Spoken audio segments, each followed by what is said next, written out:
From the twisted realm of science and the darkest pits of reason comes chilling tales of godlessness. Bear witness to the unfathomable terror that is the Good Atheist. Hello everybody, this is Jacob. And this is Ryan. From the Good Atheist. As you've heard from the introduction, remember, we've got the intro, so we got a whole thing introducing who we are. No problem. We just say, I'm Jake, I'm Ryan, let's go, bam! Wicked. Do we do the date anymore? Nah, fuck the date. I was good. You know, I thought about the date, and I'm letting go of the date. Because I never publish it during that date. Sometimes I have like that one day thing where you're like, I can't post it now because it's going to get buried or whatever. So you just decide you're going to post it in one more day, and then everybody listens to it, and it's like October 17th, and then they listen to it on like the 20th, so they don't give a shit. Oh, what episode is this? This is actually bonus show 31. Okay, we'll figure it out by bonus show 100, I'm sure. We'll have an entry thing that works.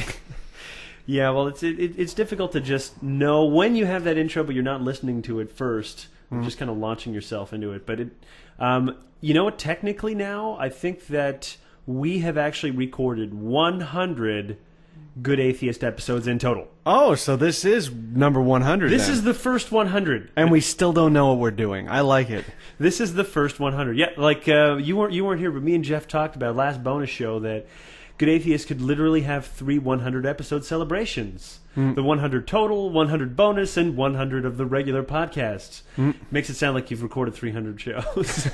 I like it. So that's this is our first 100. So congratulations, everybody who's listening on Putting up with us for so long. Exactly. Of listening to us so much. Now, if you just calculate how many hours you've been listening to us, you probably don't even want to know. And if you're one of those people that listen to our other shows too, you need a life. I mean, seriously. That's too much podcasting for one person. That's too much of us. 4 times a week. Go outside. No. Play some sports. I don't know. Go play with your friends. Come on now. It is bad for your ears. Go play with your friends. Yep. Don't sit inside all day listening to podcasts. Now, you know, the advantages of Good Atheist, the site growing, is that we're finally beginning to attract some quite amusing crazies, and that's been something I've been looking forward to, because all the other blogs, atheist sites have. Yeah, they haven't. I mean, I'm like, listen, I'm the most vulgar of these motherfuckers, and I barely get anybody. What's up with that? I'm like in your face, and everyone's like, yeah, it's true. Like, whatever happened to those crazies who want to just sort of find a hill that's ridiculous to die on? You know what I mean? Like those ones are saying, no, there's so much evidence for my religion, and you're just like, you're a joke, dude. You were a joke. So finally I got my real one, my first one, you know? And my whole thing was I wanted to just find out a little bit more about this guy. This is a dude calling himself George Rick, who wrote basically a comment in just some random part of the blog. It wasn't an article, actually. I think it was just a video that I had shown. And he wanted to, in the comment he says, well, I would debate with you and tell you that you were wrong, but your vulgarity makes it so that, obviously you are not a reputable site, and you should check out this book, Techie Worlds, that explains the logic that you need to understand to finally believe. So you're stupid, vulgar, and wrong, but read this book. It has the answers. It has the answers. So, you know what? I'm a curious guy, so I decided, sure, I'm going to do a search for Techie Worlds. Now I start on Google, because I'm very naive. And I don't find anything in Google, so I'm like, okay, well, he did specify Amazon, so now I have to narrow my search here. So I go on Amazon and I find it, and it's this book. And you know what's funny? Because at first the cover had me a little bit fooled, because I think it wants to pass itself off as a science book. So, cleverly enough, the guy decides to just put a bunch of wrenches as the cover for the book. Wrenches? Wrenches. Like tools? Yeah, tools. Okay. So, you see a book with some tools on it, and you would be surprised how your brain works. You're like, oh, yeah, this must be a good book. It must be There's a tools useful book. It's fucking tools, man. Everybody needs tools. Ah, damn foolable monkey brains. Who the fuck says no to tools? Well, actually, I do. But that's just because storing tools is a problem. You say no to tools because tools represent the gap between you and your dad. It's so true. Every year he buys you power tools, and you're like, Dad, what the fuck? I know. You know, it's funny because my dad, he wanted to inculcate so many of the things that he loves. You know, he's a hunter. He likes to build things.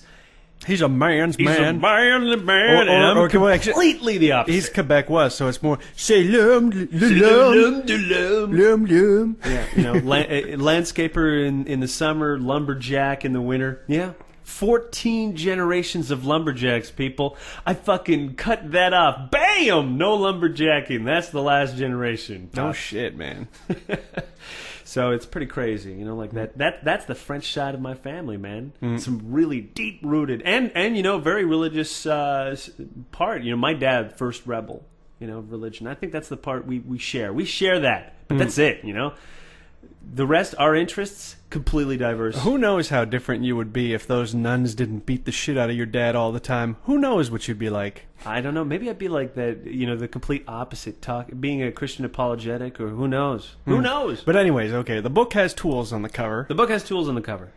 So I look at the author, and sure enough, the name of the author is Dr. George Richter. So that kind of sets off, oh, well, it's doctor. Okay, so I decided to read the only review from this Bob Nelson, who basically just says, "Oh, you know, it's your typical. Why is no one reading this?" So when looking at the address, like this is an amazing. This is an amazing book and everything else like that. So I'm like, okay, well, what is the address of this commenter? Duluth, Minnesota. Okay, well, that's interesting because that is exactly the same address that this George Roop's IP was at. That which also seemingly shares the name of the author. So, you know, I don't want to be a conspiracy theorist here, but I believe that this man is a fucking nut job who wrote his own book, reviewed his own book, was delighted by his own book, and then spread his own book on the internet to other people, saying you should read this book. It's really going to open your mind. I read it, and it opened my mind. Didn't you also write it, sir? Is that not significant? Is it you want to wash over that? Sure, you read it. You also reread it when you were editing. What's the book about? What's the deal? Is it like a crazy religious thing, or what's the book? As far as I understand it, it basically tries to explain to you where God physically is in the world or in the universe.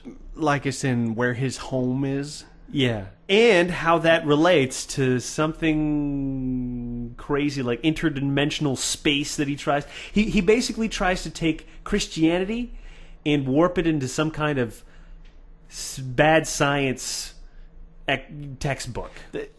Because is it just me, or does it seem like everybody seems to be falling back on quantum physics? It's like, oh yeah, I'd explain to you why my stupid religious or new age bullshit is the way it is, but you would have to understand quantum physics, and I don't think you do. Oh yeah. I've had conversations with douchebags who are trying to tell me about quantum, mechanics and shit. Not to pretend that I know my shit, but I know when someone knows their shit. That's what my level of knowledge is. I just tell people, I'm like, if you know more than me, you know your shit. That's all. That's what I'm going to say. I just tell people, look, if you need quantum physics to understand it, then I'm going to tell you something you'll only understand with quantum physics, and that's fuck off. That is seriously. You're full of shit, but you might not shit. understand what I'm telling you because I don't think you understand quantum physics properly. Yeah, trying to use quantum physics to prove anything is pretty fucking useless and stupid. It's just because everything about quantum mechanics seems to fly in the face of physical reality as we interpret it. And you know what? That's a fucking paradox we just have to live with. Put it in that little box and say it don't mean shit in the larger macroscopic world. Like, forget about these weird fucking rules and shit.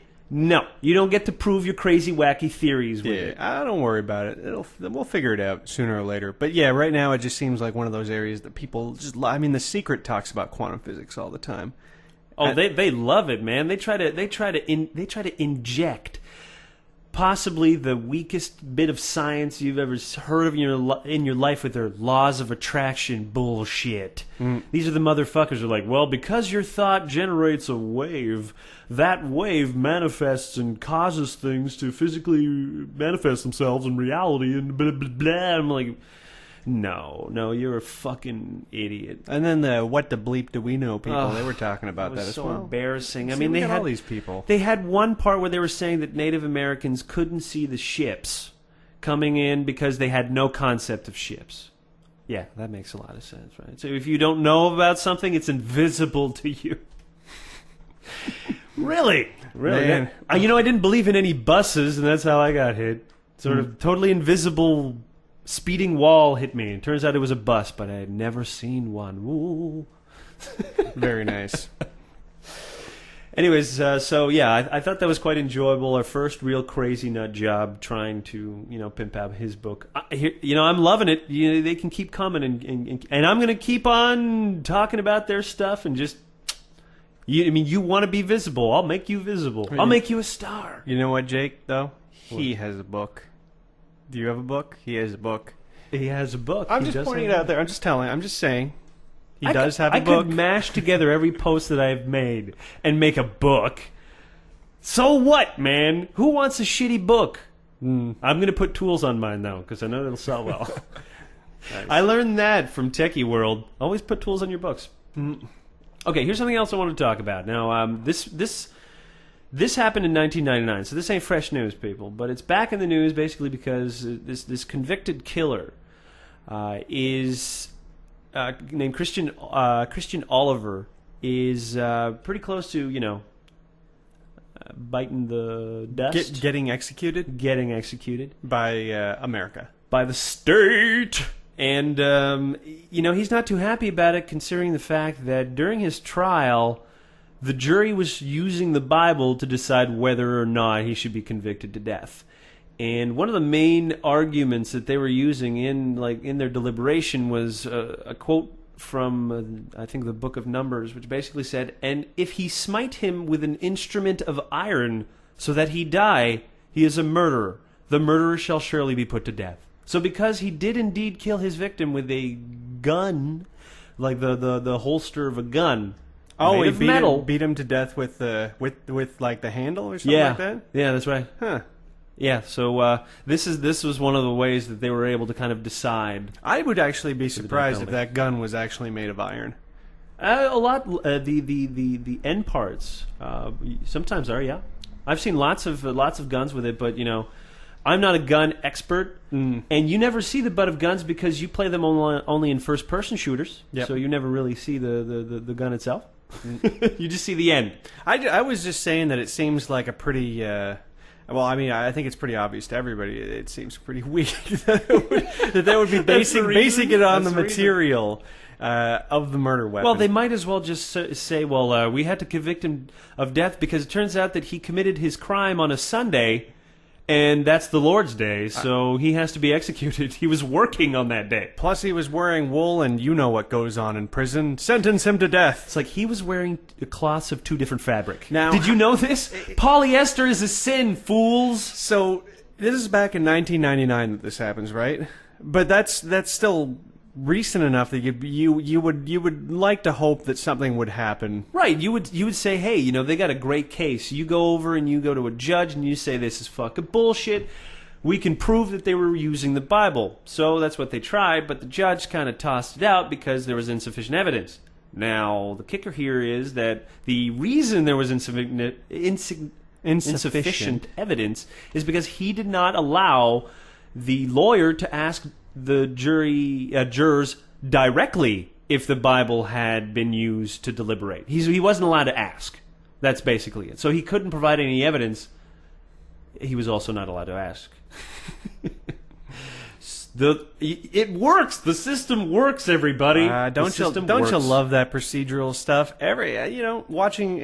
I watch a lot of Law and Order. I love it. What's that guy? I tell you what, man. Every time he hears that, doo-doo, I'm sure he gets a hard on. He's like, Law and Order. Yeah, Pavlov's. What is it? A gong or a bell?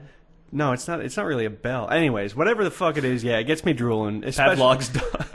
What are you gonna call it? Dong? No, Pavlov's bell. So I was saying it's not really a bell. It's not really a. it's like a gong or something. I don't know what it is. How the fuck did they make that noise? I don't know. You're the fan, No, man. you know what You're I the think? fan. Why don't you tell me? Because I don't watch it for the gong or whatever it is. Well, I watch it for the If I watch it people for the geek out on assistant it. DAs. Sometimes they fucking go and they read about the show, the stars. Trust me, I've read You the know, wiki normal page. stuff. They don't say anything like that. There's Really? no info. You know what? I bet And you, they tell you in here's- Jurassic Park that the fucking raptor's made with a lion and all these other different animals, and they can't tell you what makes the coon coon sound in Law and Order. No, I do know. Like thinking about it, it's very clearly a cheesy synthesizer sound. Think about the fucking theme. Oh my god, you're right. Exactly. So that is obviously some kind of just cheap synthesizer dong dong that they've just been using forever. That's why they don't come clean about it. It's just embarrassing, really. Synthesizer music. They're like, yeah, it's like a Yamaha TX5. We have to get them on eBay now. You know what I love about synthesizers? It almost made it as an instrument. Then it got dissed. Bam! Right back down, bitch. Well, they're still around. It's just that everybody hides it. So, there's a lot of synth shame, and deservedly so after the 80s. Oh, yeah. They just went too far, man. They went too far. Yeah, so anyways, it looks like this guy's probably going to bite the dust. I mean, Texas is pretty fucking execution happy. I mean, of all the states, they're the worst. They're the ones who are just like, fry them! Fry the retarded, fry juveniles, fry fucking everybody. Wasn't Florida really bad as well? I have no idea about statistics. I don't know, but I do know Florida's crazy. That's so, you might be onto something, but I don't want to quote, and I don't want to take a stance here, because I don't want to be wrong. I mean, I'm wrong often enough. But still, you know, I guess for me, this story it just reminds me that I am afraid of the law because I'm afraid of my peers. You know, I'm afraid to be judged by a jury of my quote-unquote peers. Yeah. Because I don't really believe that my peers are capable of making any kind of rational fucking decision. I mean, think about this. We have a serious problem where we will believe eyewitness testimony more than we do, say, video camera evidence, you know?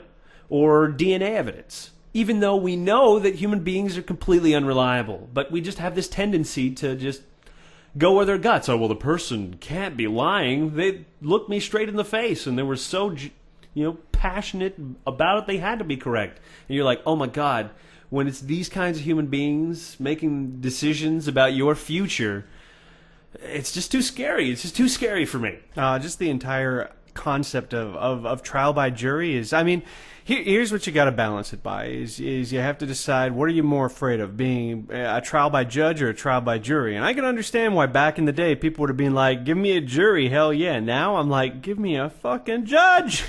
Give me a judge, please, dear God. And if I get a shitty judge, I'll just fucking appeal. And it's no big deal. But juries are just fucking retards, man. They do worry me. They do worry me. And it's just crazy. In the States, everybody is always getting jury duty. I know. That was the weirdest thing. Like, when we started actually our other site, Fight Linker, we have a lot of American fans there, and everybody's always talking about doing jury duty. I'm like, I have never met a person who's actually done jury duty. Never. Met one. I've met a lot of people. I'm sure you have. I'm sure they just didn't mention it. But let me tell you what, I guarantee you, in Canada, you're not going to find too many of these people. Just because it just doesn't happen all that much. It really doesn't. But, you know, the U.S., it's a very litigious country. There are more lawyers in the United States of America than everywhere else on Earth. So, yeah, you're gonna be part of that legal system a lot. I already don't like the legal system. And I just like the fact that everything is just generally leave you alone when you're in a not overly litigious place. Although, I mean, who knows? In the future, we will probably be sued for a variety of reasons. So, I guarantee it. Yeah, when you're... It's coming. It's coming. We'll get to find out if we end up in jail for like a couple of years. Like, what was it? Was it Cheech or Chong? This is one of those things where, man, I really wish we did do... It's Chong. Chong ended up in jail for a couple of years for selling bongs from Canada. Yeah, from Vancouver. He was selling bongs. So they put him in jail for, I can't remember, it was like 2 or 3 years. Well, here's the thing. In certain states, there are laws that any paraphernalia that you mail will be considered as weight, like the same, like its weight will be considered the same as the if it was marijuana. So if your bong weighs 30 pounds, it's like you shipped 30 pounds of marijuana. Wow, that's just the dumbest fucking law in the history of the universe. Didn't invent it. I don't know which state that is, but and in some places it's even separate counties can have their own laws. Let me tell you, there are places where it is just scary to even contemplate having any just dust of marijuana in your car. You know what I mean? Like, just, that's it. Your life is over. They find one joint and you don't have a house anymore. They take it away. That's what they do. They will take away your property. That's the first thing that most states do as soon as there's any marijuana involvement. Seizure of property. So it's got to be fucking scary in some places. I tell you, I think so. Would I be accurate in saying that your main fear of the law stems from the fact from the fact that you're afraid that someday your weed smoking will get you in trouble somehow? No. That's not it. I mean, I suppose it's kind of a coincidence that we're talking about these two things, but I'm just mentioning how the reason why I'm fearful of laws is just because they can be so unreasonable sometimes. You know what I mean? The laws that I just told you about are completely and utterly fucking unreasonable. And couple that with the fact that now you have to be judged by by people who are equally unreasonable. No. This is a fucking recipe for disaster.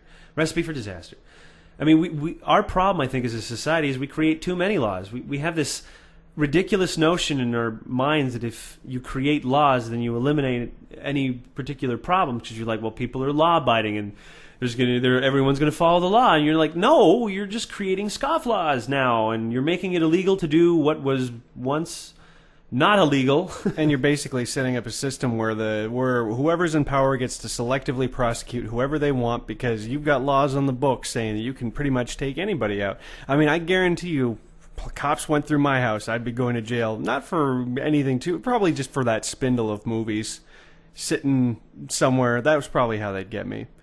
I would get taken. You could get anybody. You could really get anybody. Everybody's got some fucking little skeleton in the closet, something they did. Maybe you didn't fucking declare all your money on your income tax. Maybe you fucking sold a bunch of shit, didn't tell nobody and went on a vacation, or did something, And it could come back to you, and that's the really shitty thing about these types of laws. And they're designed to punish people, and that's what they do. And I really don't like that concept. We should be very careful about how we, prosecute people that offend, because you know what? Even if the law doesn't exist, they'd be offending it, and when the law exists, still they offend it. I mean, there's just, what are you supposed to do with these people? It's the essential problem that I have. Anyways, that's my tirade about law. And I'm sure it'll generate lots of comments because we have lots of lawyer friends and fans, and they'll probably go back and say, you have no idea of the necessity of law. You just have some very strange ideas about how the law should change.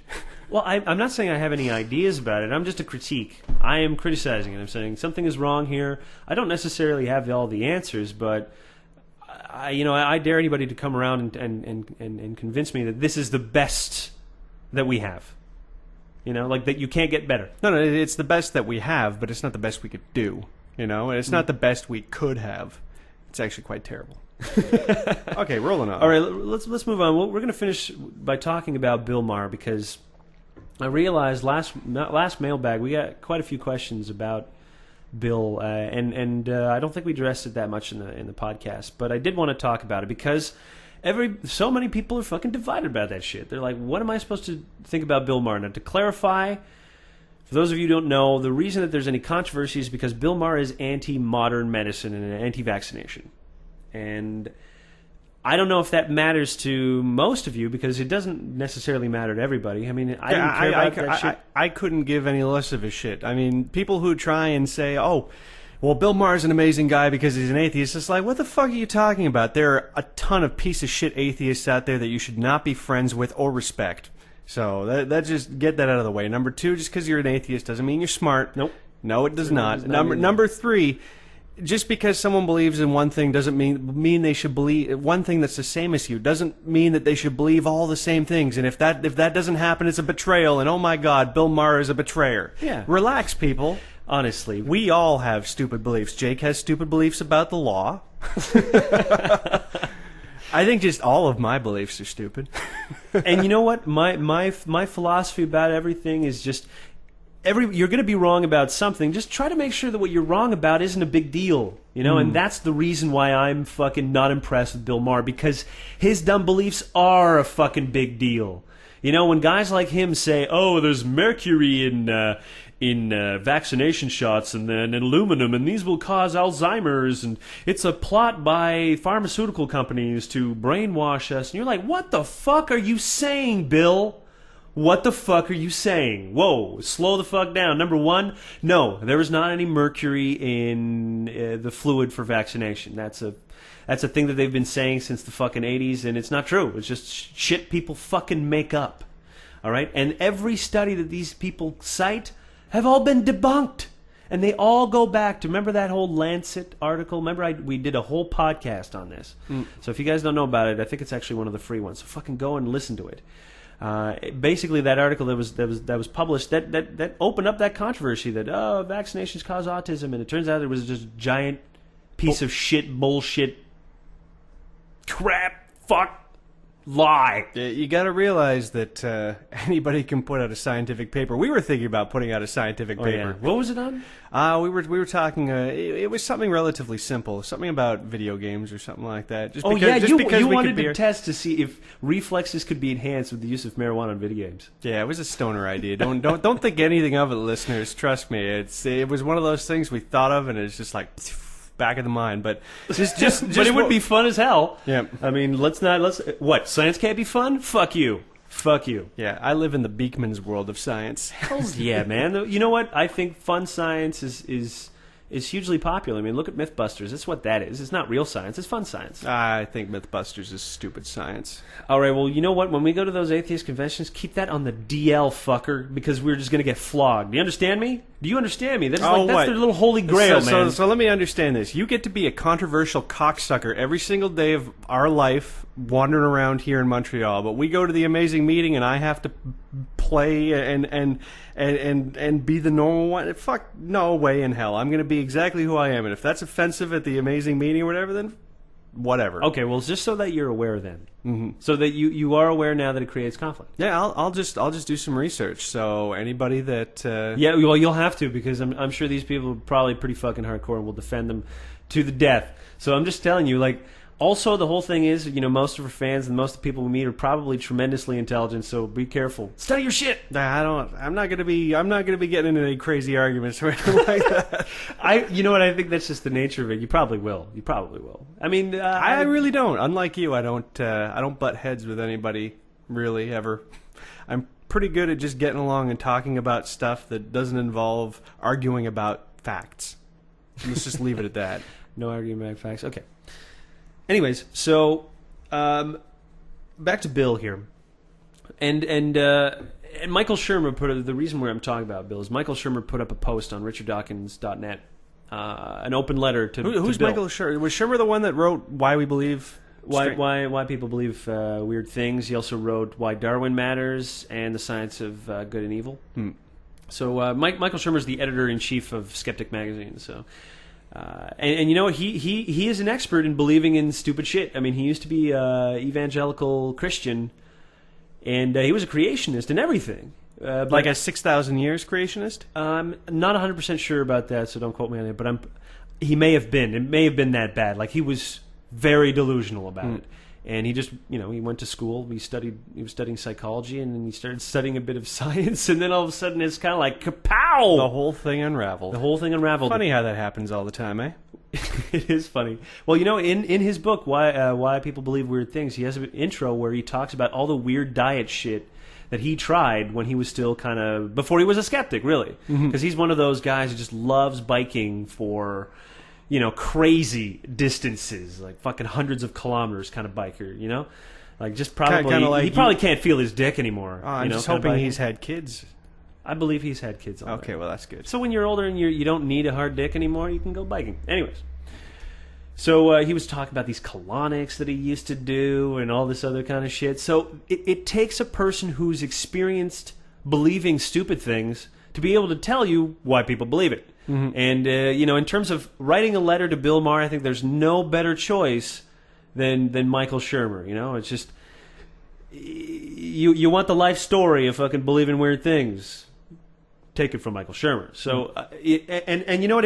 I thought it was very diplomatic. I wouldn't have written it like that. I would have written it confrontationally, being like, Bill, why the fuck are you being a retard? Because, here you are saying 1 minute that religious irrationality is dangerous. And yet his own irrationality is dangerous as well. It puts people's lives at risk. And, you can forgive religious people to a certain degree because it's not direct. You know what I mean? Like, believing in God is not directly dangerous to other people. It's all the extensions of that. Right, it's the consequences of that belief. The whole spreading the whole virus, all of this information about these things being dangerous, now that is directly fucking dangerous. That's information you're giving other people, telling them not to do these things. Yeah, it's false. Not only is it false information, but it's also, it's selective evidence. It's the kind of shit that you see all the time from people like, intelligent design advocate Ben Stein, who's just going to basically quote mine and manipulate the facts to fit his bullshit idea. And if that's what you have to do, if you have to select information, then you are wrong, okay? You are fucking wrong. You are quote mining. You are fucking, you want whatever it is that you believe to be right. And in Bill's situation, it's just like that. He doesn't trust medicine. He views the collusion between big pharma and government and all this other kind of stuff, and he sees it as in that conspiracy theorist kind of way. And we're all sympathetic to that to some degree because we've all experienced that doctor who questionably recommends this product, this drug, and you're like, why the fuck do I need this, doctor? It's like, oh, nice bag, nice gym bag with that same logo on it. That's where did weird. they send you over this vacation? So we know there's an uncomfortable collusion, but we don't turn around and say, well, that must mean that there's a conspiracy to implant chips in your brain that will, do mind control or whatever the fuck these idiots believe, because it'll go from one extreme to another. But the main point is, don't trust people trying to give you injections. That's what it really boils down to. They're like, injections is bad. No, actually, they're very good. It's vaccination is really, really important. Especially in kids. If you've ever had kids, you know why. They're gigantic germ bags. Okay, you don't have to be worried about making a kid sick. Worry about the kid making you sick. That's the general thing about kids. So their immune systems are going insane. They're going nuts, trying to adapt themselves to all these new viruses and knowing how to react. And vaccination is part of that. Vaccination allows them to have some immunity to some really fucking deadly viruses that are just waiting to come back. There are certain viruses that they can be dormant for hundreds and thousands of years. They're not even technically fucking alive, so they don't die. They just dry up. The protein dries up, and then they can't do anything. But once it gets moist, it's action time. Exactly. How fucked up is that? And meanwhile, people are like, oh, forget about it. You don't take injections. Just because you don't see all the dangers in the world doesn't mean they don't fucking exist. All right? Stop living in a fairy tale where all of a sudden, there isn't something out there trying to kill us. There is, and they're really small and you can't see them. The enemy of humanity is the microscopic, I assure you. It will always be like that. Unless we fucking get a handle on it now. Or unless space aliens come down and destroy us. Well, I guess that's the other way. Jeez, jumping to the conclusions. Just put it out there. I suppose an asteroid could do us in too. Oh, well, there's lots of natural disasters. Armageddon. Don't you know the fucking Yellowstone National Park is home to the largest active volcano in the world, and it's about 40,000 years overdue for an explosion. Yeah, weren't there a whole bunch of weird bleeps and bloops and dongs that they were picking up on sonar there? Like, really, some strange some scary shit. things. A couple months ago, I was reading about that, and I was like, well, that's kind of strange. Look, always interesting when there's those weird sonar things in different regions, and it's just, you read a tiny article on it in some science site, and you're like, well, I guess it must have meant something because they posted about it. But what is this bloop they picked up at the bottom of the ocean? What are these things? And it's funny because science has to be really fair and honest and say, we don't know what that is, which scares the shit out of everybody. But yeah, that mother,fucker, it explodes every 600,000 years, man. And The last time it had a ring of devastation of like about 2,000 kilometers, a radius of 2,000 kilometers. So I actually think we're within close range. You know, it'd be another fucking nuclear winter for 2 or 3 winters. It would be terrible. Yeah? I would move.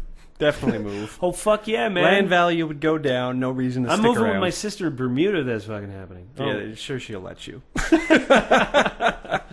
You're right. It's probably a bad idea. Okay, I think with that we're going to wrap things up.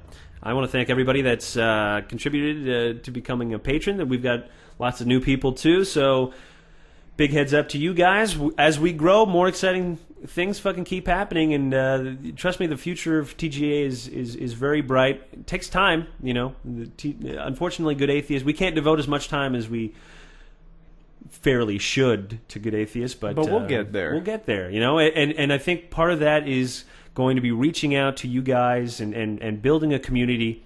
So I want you guys to keep in mind, if you're interested and you want to lend your services and your help, and we're going to devise a system that's going to allow you to do that. And we just want to build the fucking baddest place on the planet for atheists to hang out with. Seriously. And you know, hook up, hopefully. If there's enough hot girls on, I don't know. I'm gonna try to bring them, guys. Now, how's Atheist Network for hot chicks? Have you checked it out? It's pretty good. Not I mean, bad. most of the. I mean, like I told you, obviously, when a girl's an atheist, she's like fucking. That's a league jump right there, you know. Mm-hmm. It's like just watching a girl and knowing that she does not believe in God. You're just like, damn, baby, it's hot. It's not bad. Yeah, it's not bad. I'm sure people have hooked up. Anyways, we're gonna catch everybody for the Friday show. So with that, I say goodbye to you. With that, I'm Jacob Fortin. I'm Ryan Harkness. Have a good atheist day, everybody.